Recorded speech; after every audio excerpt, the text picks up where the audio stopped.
오늘 설교 본문은 이사야서 43장입니다. 지난 오랫동안 우리가 이사야서를 계속 묵상하고 있습니다. 오늘 이사야서 43장에서 두려워하지 말라는 제목으로 함께 말씀을 나눴습니다.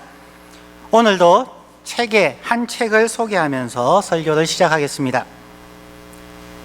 12가지 인생의 법칙이라는 책입니다. 2018년 작년 10월 달에 한국말로 번역된 책입니다. 전 하버드 대학교 심리학 교수인 조던 B. 피터슨 박사님의 책입니다. 불확실한 인생을 꿰뚫어 보는 최고의 명강의를 책으로 펴내는 것으로서 12가지 인생의 법칙에는 예를 들면 이렇습니다. 어깨를 펴고 똑바로 서라. 세상을 탓하기 전에 방부터 치워라. 혹은 당신에게 최고의 모습을 기대하는 사람만 만나라 와 같은 인생의 진리를 심리학, 생물학, 신화, 철학, 종교 등을 바탕으로 써내려간 책입니다. 제가 소개하려고 하는 부분은 이 책 가운데 2장 첫 부분에 나오는 제가 읽어본 부분입니다. 아주 간략하게 요약하면 이렇습니다. 미국인들이 몸이 불편할 때에 병원을 찾아가서 패밀리 닥터를 만나고 병의 진단을 받고 약을 처방을 받습니다. 그렇게 처방을 받고 가는 사람들이 어떻게 행동하는가를 살펴보았습니다.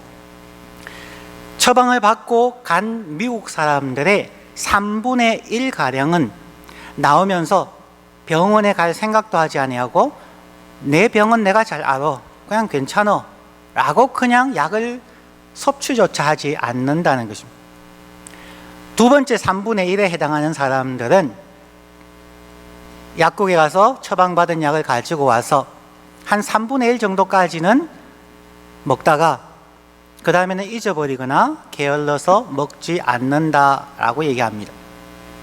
마지막 남은 3분의 1 정도의 환자들이 처방된 약을 타와서 꾸준히 의사의 지침대로 약을 다 먹는다 하는 것입니다. 그 다음에 이어지는 내용이 그렇습니다. 그런데 미국 사람들이 집에 애완동물 펫을 엄청 많이들 키우죠. 고양이나 개나 다양한 종류들이 있습니다. 만약 자기 집에 키우는 애완동물이 아프면 그 주인들은 지체 없이 병원에 연락해서 예약을 잡고 가장 빠른 시간에 가서 진찰을 받습니다.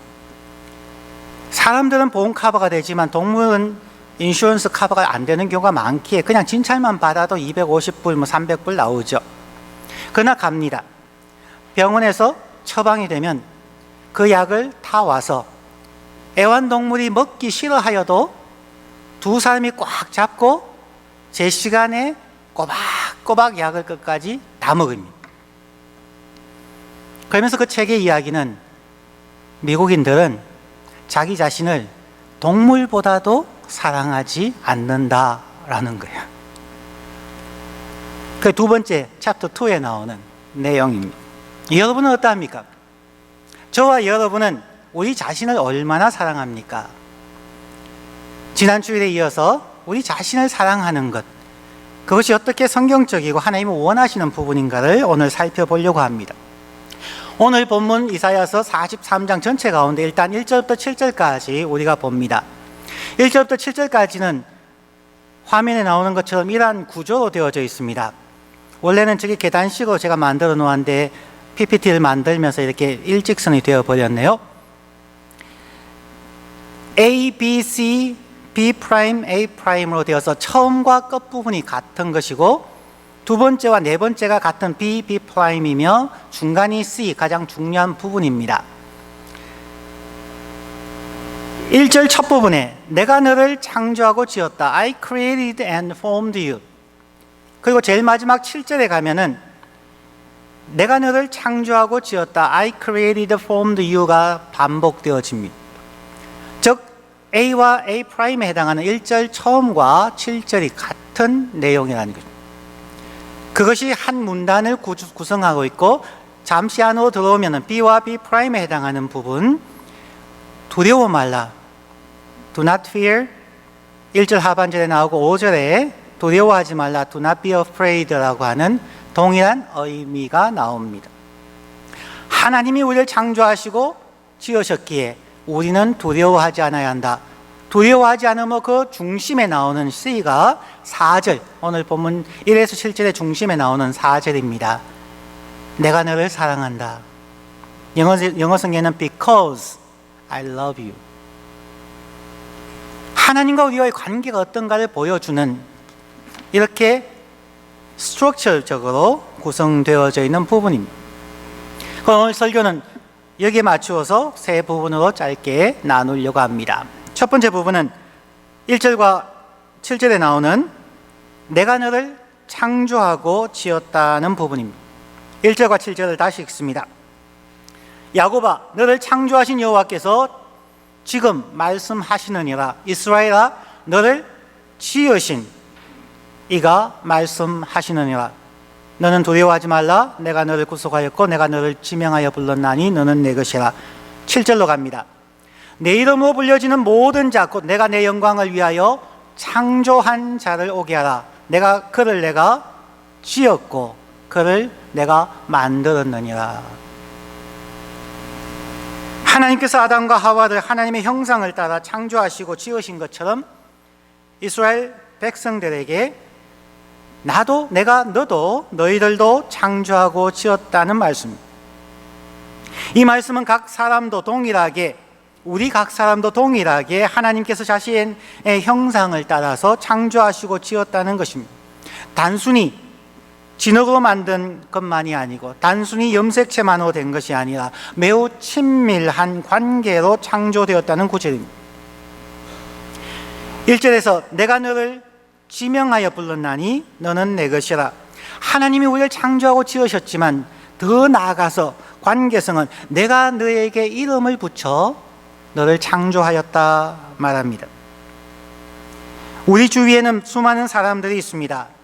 우리의 학교에서, 직장에서, 쇼핑몰에서 혹은 운전을 해가다가 다른 차에 있는 운전자들, 우리 주위에는 수많은 사람들이 있습니다. 하지만 여러분들은 그 중에 몇 사람의 이름을 알고 계십니까? 이름을 안다는 것은 매우 긴밀한 관계가 있다는 것이죠. 더 나아가서 이름을 지어준다는 것은 부모님이나 한국적으로 따지면 할아버지 할머님이 지어주는, 즉 친족 관계의 상황을 설명해주고 있는 것이죠. 이름을 짓는다는 것이 어느 정도의 관계를 얘기하는가? 우리 한국의 시인 가운데 김춘수 님이 쓴 꽃이라는 시가 있습니다. 오늘 이 시도 한번 음미해 보시기 바랍니다. 화면에 내가 그의 이름을 불러주기 전에는 그는 다만 하나의 몸짓에 지나지 않았다.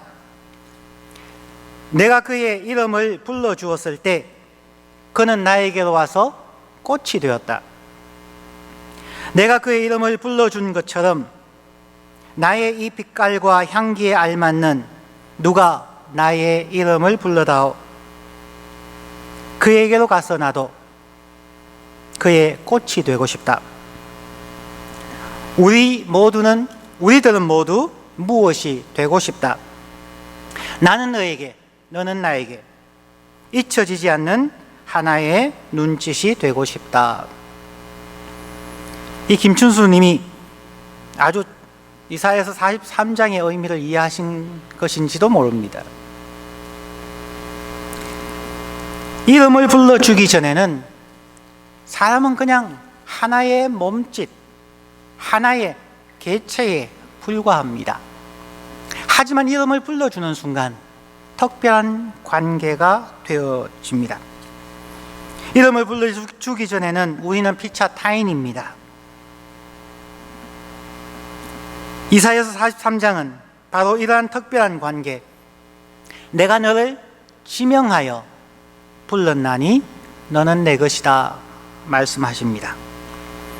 그리고 7절에서도 내 이름으로 불려지는 모든 자, 곧 내가 내 영광을 위하여 창조한 자를 오라고 말씀합니다. 처음에는 우리의 이름을 붙여주시고 7절에서는 하나님의 이름으로 우리를 부르신다는 것입니다. 그 말은 하나님의 영광, 하나님의 명예를 걸고 우리를 창조하셨고 우리의 삶을 통하여서 하나님의 영광을 나타내시겠다는 말입니다. 다시 말하면 우리는 매우 존귀한 자라는 것입니다. 바로 저와 여러분은 하나님께서 이름을 불러주시는 하나님의 사람들입니다. 자, 이사야 43장은 이렇게 하나님과 우리의 관계, 이름을 통한 관계임을 설명하고 난 후에 이제 중간 부분으로 B와 B'에 해당하는 부분, 두려워하지 말라고 말합니다. 1절 후반부와 5절의 첫 부분에 이사야 선지자는 하나님의 백성들에게 말합니다. 두려워하지 말라. 이 말씀은 그의 조상 여호수아에게 한 약속의 말입니다. 이스라엘 백성들을 애굽의 바로에게서 이끌고 나온 모세가 죽고 이제 여호수아가 그의 후계자로 그 수많은 이스라엘 백성들을 인도하여 요단강을 건너고 약속의 땅에 들어가서 그곳을 정벌하고 정착해야만 했습니다. 두려워하는 여호수아에게 하나님이 말씀하십니다. 여호수아서 1장 9절 말씀에 내가 너에게 명령한 것이 아니냐. 강하고 담대하라. 두려워하지 말라. Do not be afraid. 놀라지 말라. 내가 어디로 가든지 너의 하나님 여호와가 너와 함께 하시느니라. 지난주에 우리가 이사야서는 세 부분으로 나누어져 있는데 세 번째 부분이 40장부터 66장까지로 그 부분은 70년의 바벨론 포로 생활의 후반부, 즉 포로 귀환을 앞둔 시점에서 하나님께서 이사야를 통해서 하신 말씀들입니다. 마치 애굽을 나올 때의 그들처럼 두려움에 빠져 있는 그들에게 자, 이제 곧 우리는 이 바벨론을 떠나서 예루살렘으로 돌아간다. 70년 동안의 노예의식, 패배의 의식, 우리는 아무것도 할 수 없습니다. 우리는 가진 것이 없습니다. 라고 하는 그 두려움에 빠져 있는 백성들에게 여러분들은 하나님이 창조하였고 하나님이 지으셨고 그것도 하나님께서 이름을 불러서 여러분을 내 것이라 말씀한 하나님의 백성들입니다. 그러기에 두려워하지 마십시오. 2절 말씀에 너가 물 가운데로 지날 때에 내가 너와 함께 할 것이라. 강을 건널 때에 물이 너를 침몰하지 못할 것이며 너가 불 가운데로 지날 때에도 타지도 아니할 것이요 불꽃이 너를 사르지도 못하리니. 2절에서 말하는 것은 그들의 조상들, 그들의 민족의 역사입니다. 물을 지날 때에 라고 얘기하는 것은 홍해를 건넜던 그들의 조상을 기억하라는 것입니다. 앞에는 홍해고 뒤에는 바로의 군사가 올 때에 누가 여러분들을 그 홍해가 갈라지게 하고 그 사이로 지나가게 하였는가? 두 번째 강을 건널 때에는 여호수아와 이스라엘 백성들이 요단강을 어떻게 건넜었는지 12제사장이 법궤를 메고 앞서가며 물속으로 들어가서 그들이 강에 섰을 때에 갈라지고 너희들이 건너지 않았느냐? 너가 불 가운데로 지날 때에 다니엘 3장 25절부터 27절에 나오는 것처럼 사드락과 메삭과 아벳느고가 신상에 절하지 않으므로 풀무불 속에 던져져 있었지만 그들은 거름도 입지 아니하고 그들이 살아서 나옵니다. 하나님께서 이전에도 그들의 조상들에게도 이렇게 바다의 물 가운데를 지날 때나 강을 건널 때나 불 가운데 있을 때에 지켜주었지 않느냐.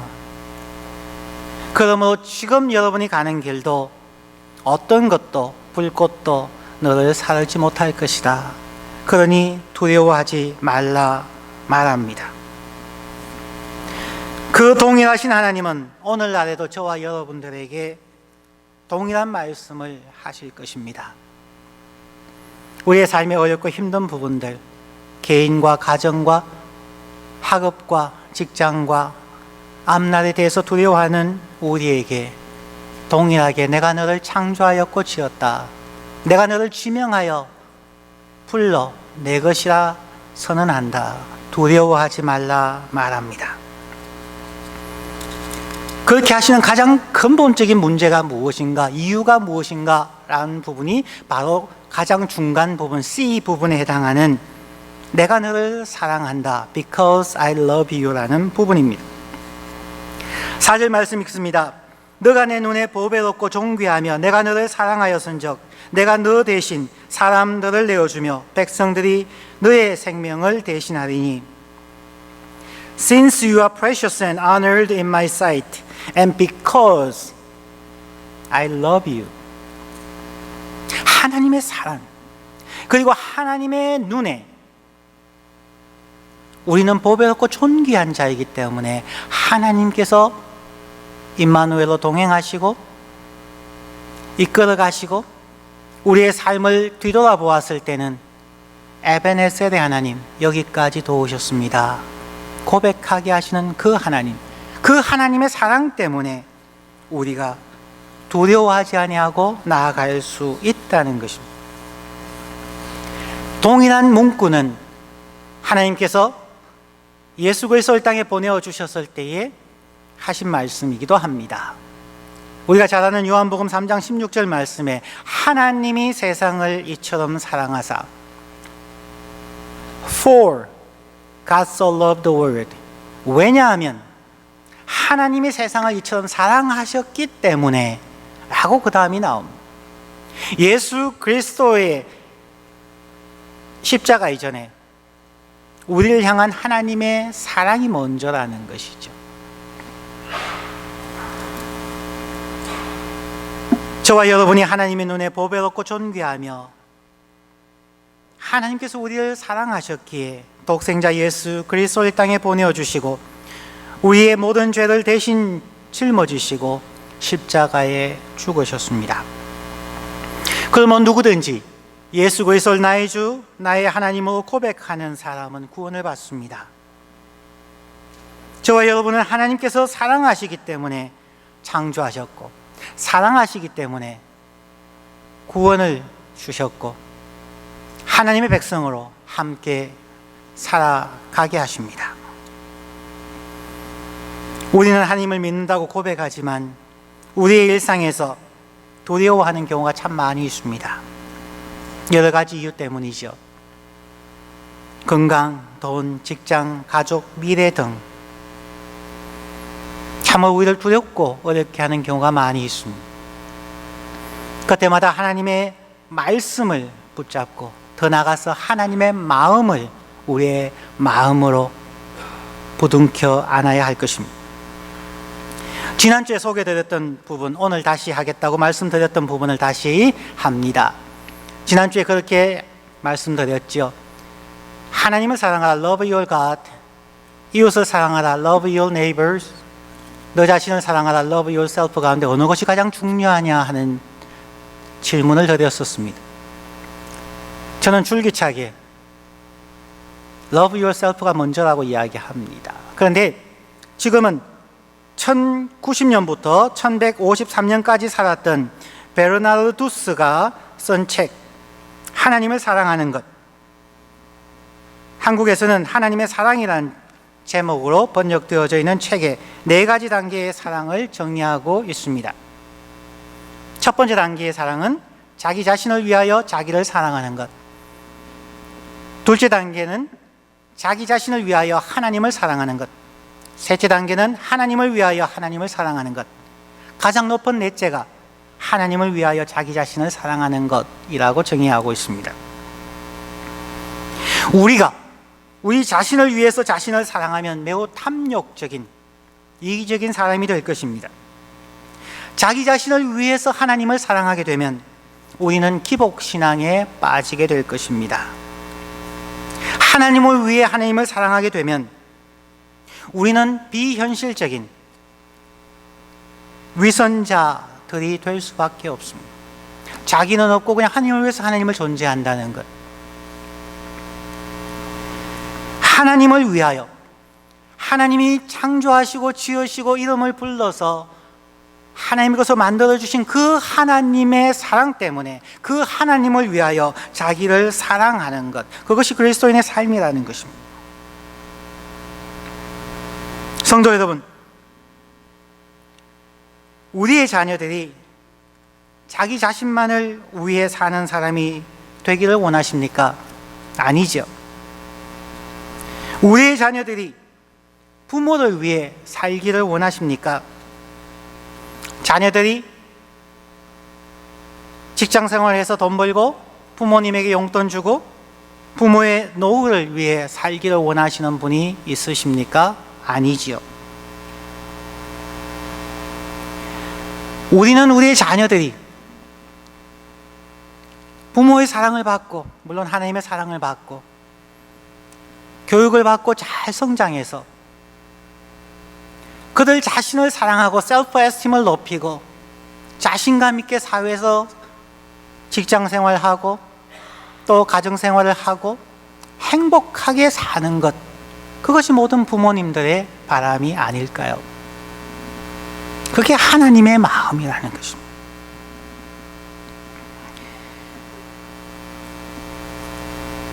하나님을 위해 여러분 자신을 사랑하십시오. 처음에 소개해드렸던 것처럼 인생의 12가지 법칙처럼 우리는 자기 집에 키우는 애완동물만큼도 관심을 주지 아니하고 케어하지 않습니다. 우리는 이웃을 위한다고 얘기하고 교회를 위한다고 얘기하면서 자신을 사랑하고 자신을 스포트하고 정말 하나님께서 지명하여 부른 하나님의 사람으로 우리는 우리 자신을 사랑하지 못하는 경우가 너무나 많습니다. 시간을 보내십시오. 선물을 사주십시오. 따뜻한 커피 한 잔 대접하십시오. 하나님이 지극히 사랑하는 하나님의 눈에 보배롭고 존귀한 여러분을 사랑하십시오.